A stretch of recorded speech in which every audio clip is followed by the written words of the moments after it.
BMW Motorcycle Owners of America present the Short Wheelbase Podcast. With members in all 50 states, Canada, and across the globe, the BMW MOA invites you to ride inspired. Learn more about membership benefits, including roadside assistance, tire hazard protection, and more at bmwmoa.org. The Short Wheelbase Podcast is also brought to you by Boxer 2 Valve, supplier of quality OEM and aftermarket parts and specialty tools, and by Air Support BMW, offering premium driveline rebuilding and performance enhancements for your air-cooled BMW. Hey everyone, welcome to the show. We've got episode 20 here. We are here with Zack Witkowsky of Black Wolf Touring and Custom. He's been a longtime supporter of Airhead Misfits and the podcast in general, as well as the BMW MOA. He's been working on these bikes for his entire life. I'm excited to have him here. Welcome to the show, Zack.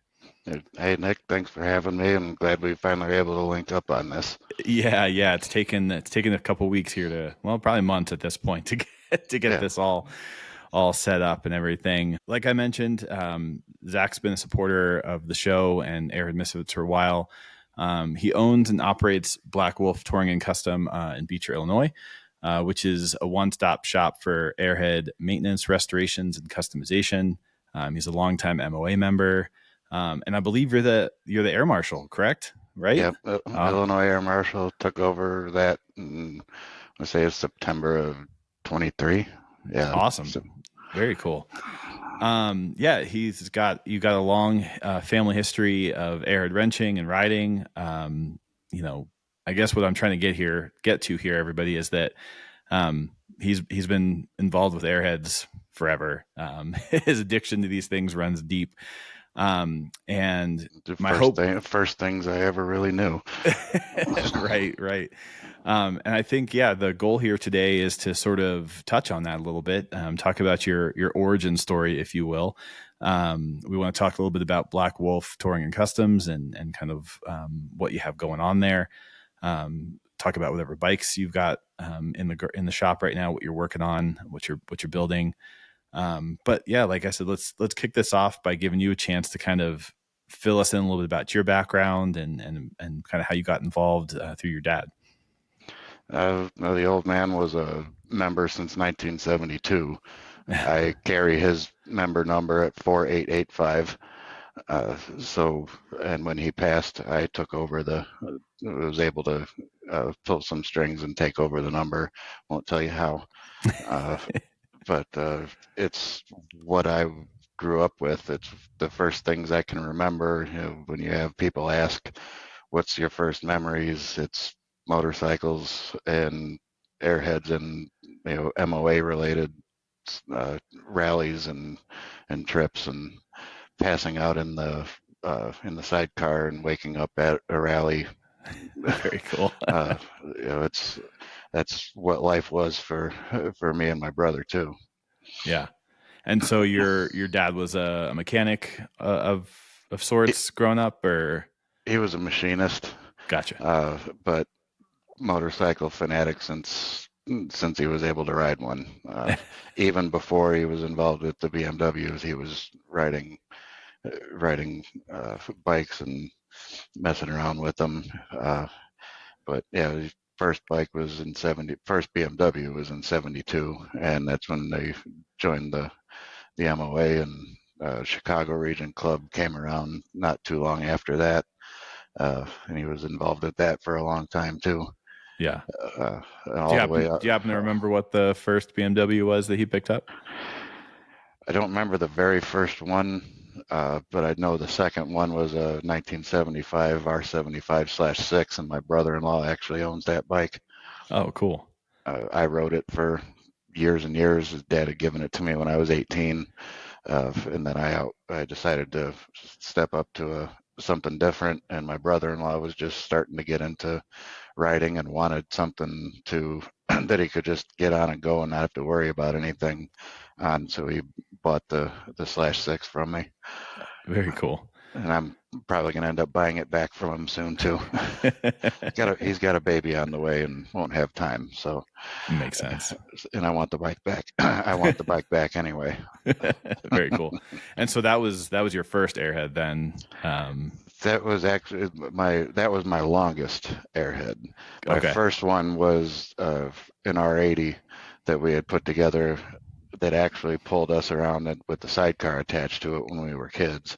And while I was putting the 750 back together and restoring it and doing powder coat, and we were just working on it little by little, we turned the R80 into a solo bike, and that's what I learned to ride on, got my license, and spent the first few years on that until the 750 was ready to roll.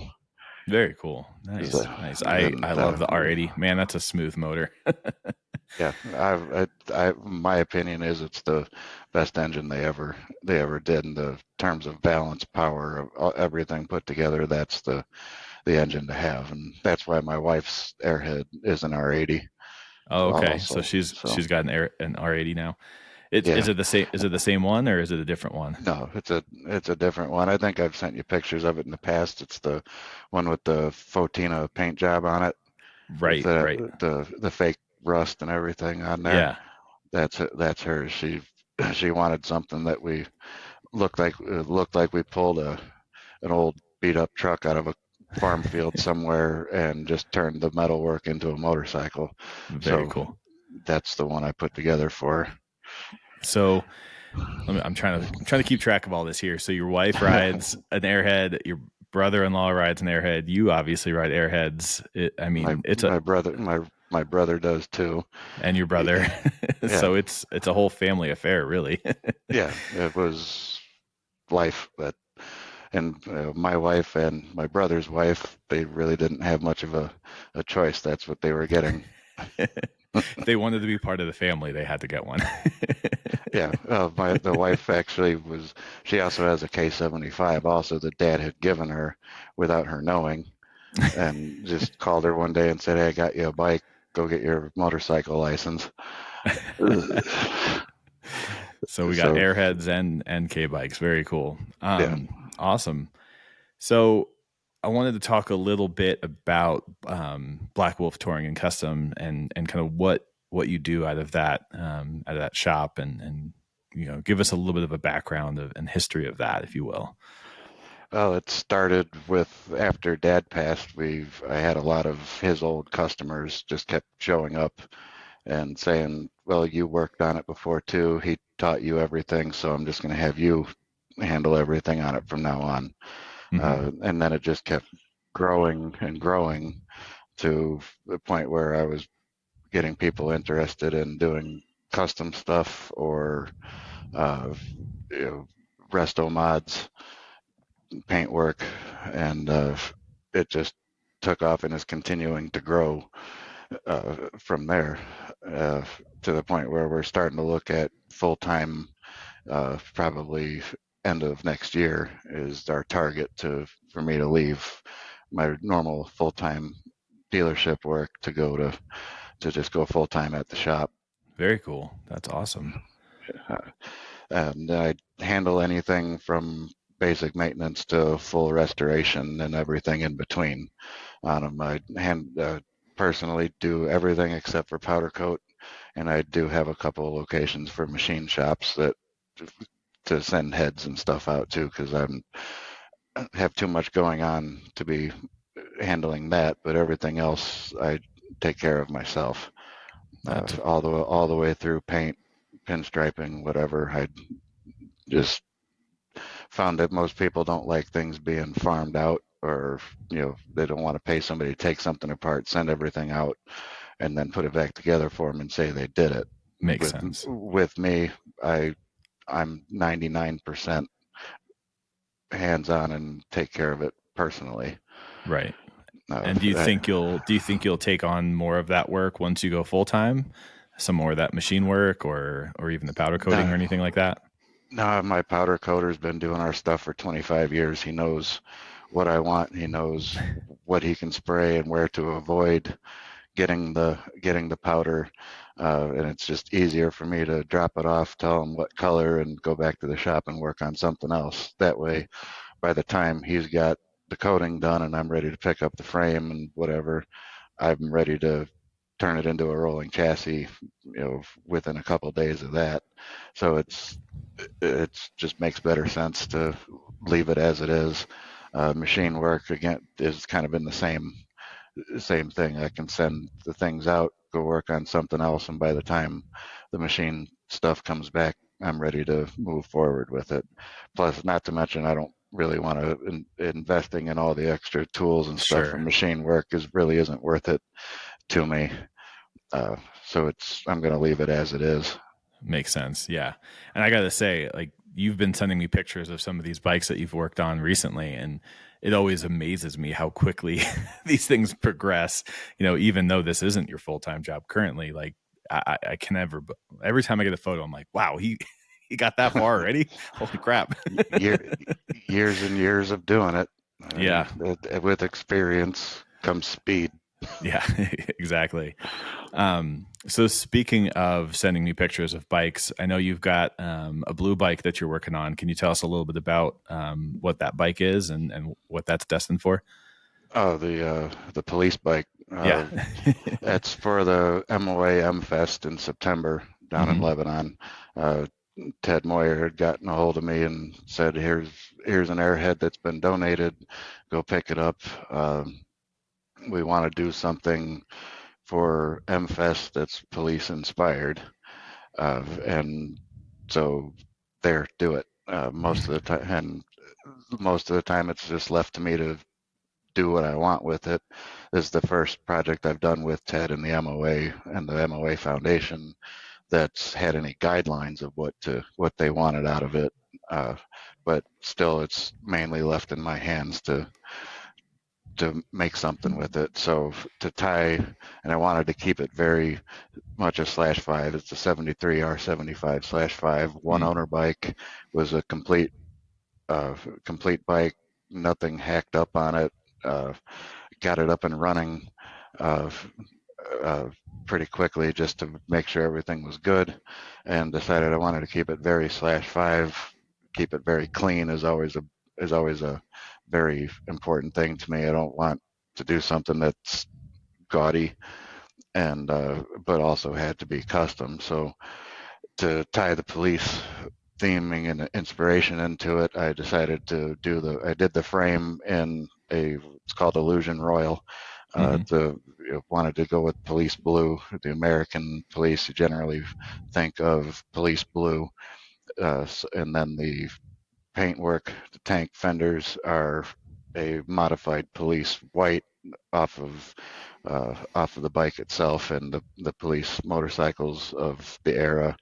But I tweaked the color formula a little bit and updated it with some silver pearl in there. So then we have the police blue, we have police white, and then instead of a double pinstriping, I had the blue from the frame laser matched to lay in a single pinstripe on the fenders and tank as the thin blue line. I'm sure you've heard and seen that.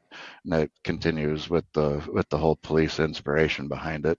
And then a lot of chrome and polished aluminum, polished stainless, because most police bikes, no matter where they're from, have pretty good amount of bling to them. Yeah. I was gonna say they're usually pretty blinged up. Yeah, very cool. And that one's full rolling chassis now. I'm actually adding strobes into the turn signal housings on it. Just the little LEDs in there to keep the theme going, but everything's hidden away. You won't even know where the switch is to turn those on without me telling you where it is. Still on the fence if I'm going to do any kind of siren on it, because I don't really, trying to keep everything hidden away, and there's not a lot of real estate to take up on a /5. So for something the size of a siren, but we'll see what happens on that.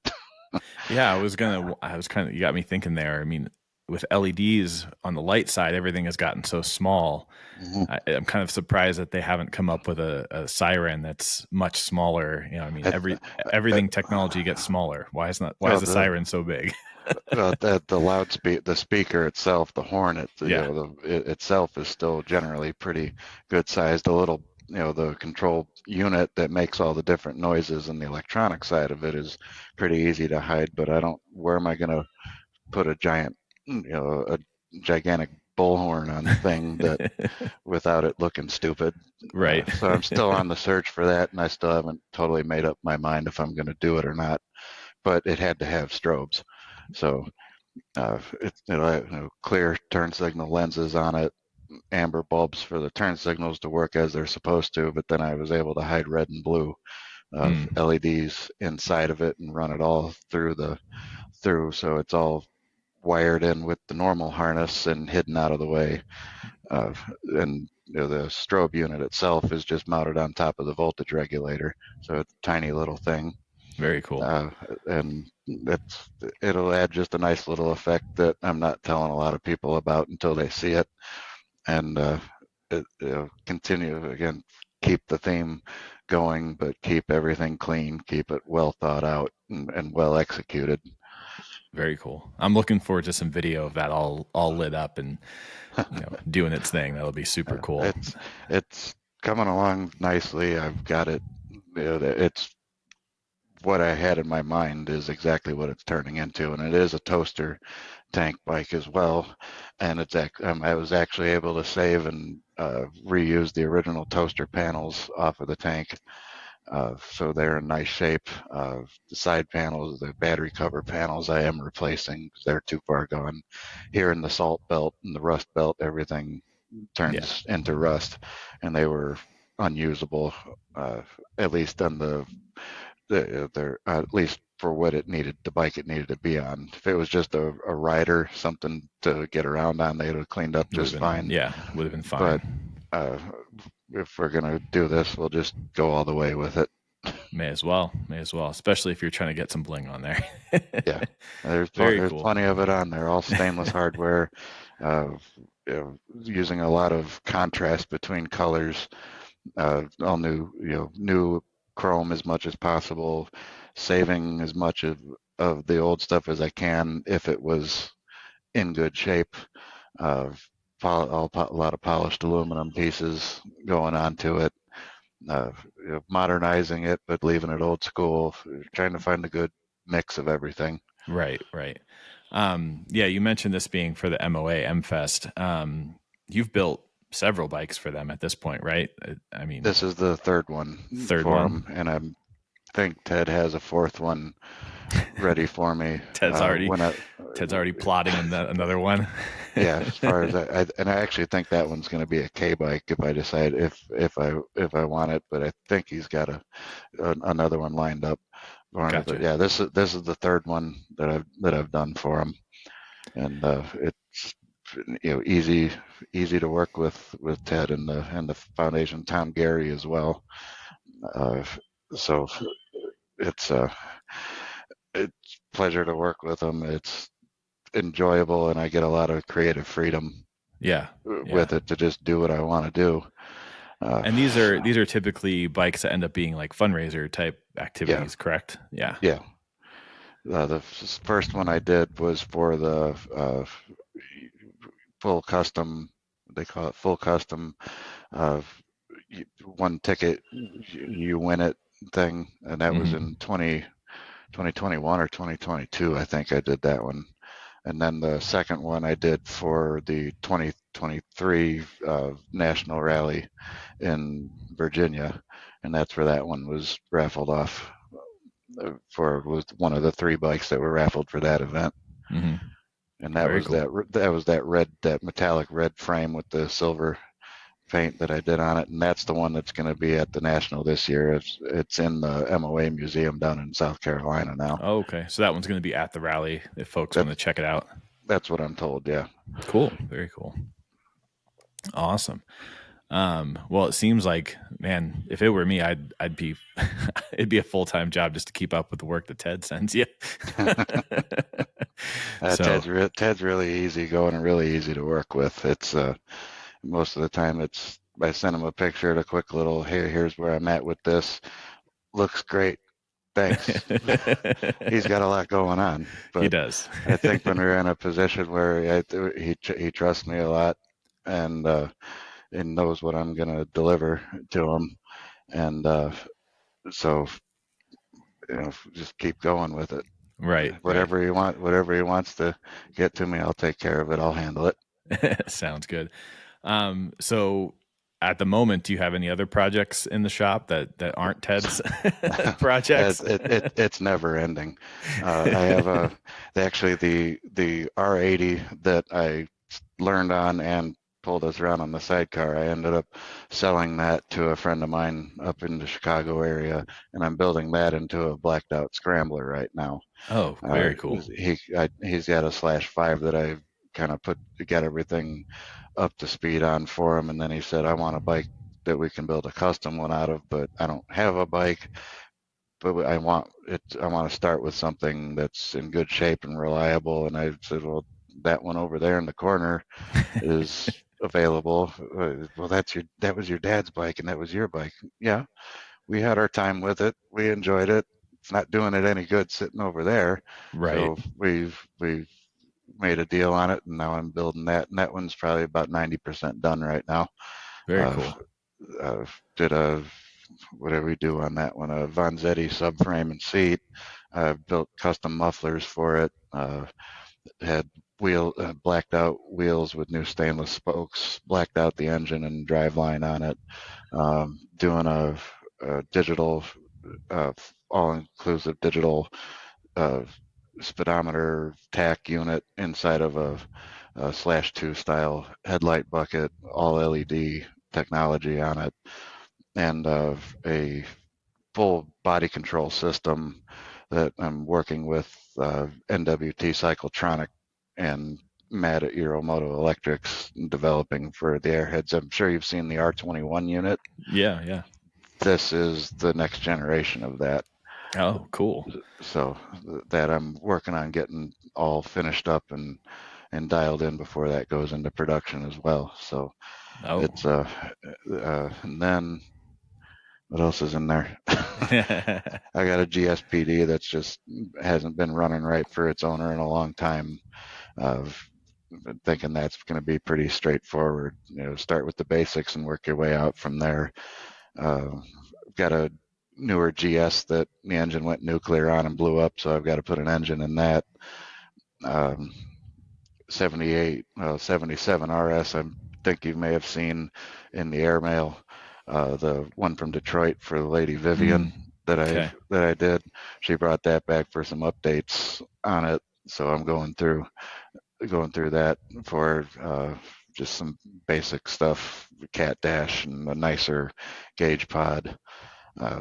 Been getting a lot more into Denali lighting and suspension upgrades as well lately for the more modern bikes. But yeah, there's never any time to work on any of my own stuff. I have a 77 RS of my own that my dad bought new, sitting over in my mom's garage, that I've been trying to get back in and get it back on the road so I can ride it. I haven't had time for that. Right.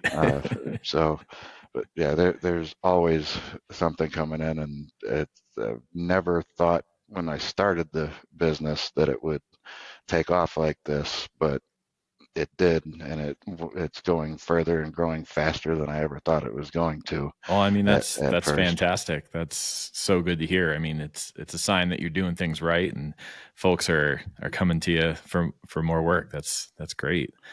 I wanted to ask you a little bit quickly about that Scrambler bike. When is that one going to be done? Because that one's piquing my interest. I'm aiming for sometime in June to be complete on that one. Oh, cool. It's like I said, 90% there. Yeah. It's just finalizing all the electronics on it. Got to pinstripe the tank and then start going through the road checks and stuff. I put the R90X big brake kit on it. Oh, cool. I've got, you know who R90X is. I've got his adapters and Ducati 1098 brake rotor on it, S1000RR caliper Wow. on it. It's all fed off of a standard under tank master cylinder because it doesn't need much more than that. That it will do endos if the owner grabs too much front brake on it. So it's just in the finalizing stages, and that usually takes longer than anything else. Right. Yeah. That one just caught my attention because I feel like as you were describing things, you were saying all the ideas that are going around in my head for the R90/6 that I want to start working on. You know, it's like I've got the /5 headlight that I want to put on it, and probably custom wiring, and the R90X brake conversion is something I've been considering. So this is the third bike I think that I've put that setup on. So the one that you'll see at the National, the red frame bike has it as well. Yeah. The same rotor and everything on that one. So if you ever need any info about that, oh yeah, get a hold of me. Yeah, I'm just gonna say there's a lot about that particular bike that I'm probably going to be shooting you some messages, asking questions at some point in the next couple of years here, because I take years to build bikes. Oh. But that's all good. Awesome. I'm trying to make sure I didn't miss anything here. Oh, I know what I missed when we were talking a little bit about your family. You'd mentioned over some messages that we exchanged that your wife is a co-owner of Black Wolf. Is she getting in there and wrenching with you as well, or is she kind of more Absolutely, behind the scenes, absolutely keeping the books? No, she doesn't do that. She handles the website, the social media type stuff, the business licensing, all that kind of thing, is more her thing. Just that so that I can just deal with all the mechanical stuff. I focus on all the stuff going on, running the business, getting the business, completing the business. Yeah. She's more in the background on it. She has no interest whatsoever in getting in there and working on anything. And it's the same with her car, with her cars too. Is there's a problem, go fix it. That's what you do. Well, sometimes it's good to know where the division of labor lies, right? That's a good thing to have going in a marriage. So but it's really cool that not only is riding these Airheads a family affair for you guys, but the business is a family thing as well. And obviously you guys are both really doing a great job with it, and things are growing, and you're getting more and more business. So kudos to both of you, because I know a lot goes into both sides of the house when you're working on a business like that. So yeah. Super cool. Having both of us having full-time jobs and then another full-time job on top of it. So I handle the mechanical stuff and like house maintenance type stuff. She handles the dog and the business side of business stuff. All three dogs are whatever. When there's a problem with a dog, that's her. Well, they seem happy because I keep seeing them run around and they're playing with the bubble machine and everything. So that's awesome. All three things, and German bikes, German dogs. So they're all Dobermans. You're very, very focused on that. That's cool. I think we covered just about everything that I had to cover. But I just wanted to give you a quick chance to just share with everybody how they can find you, what your website is, Instagram, Facebook, all that fun stuff.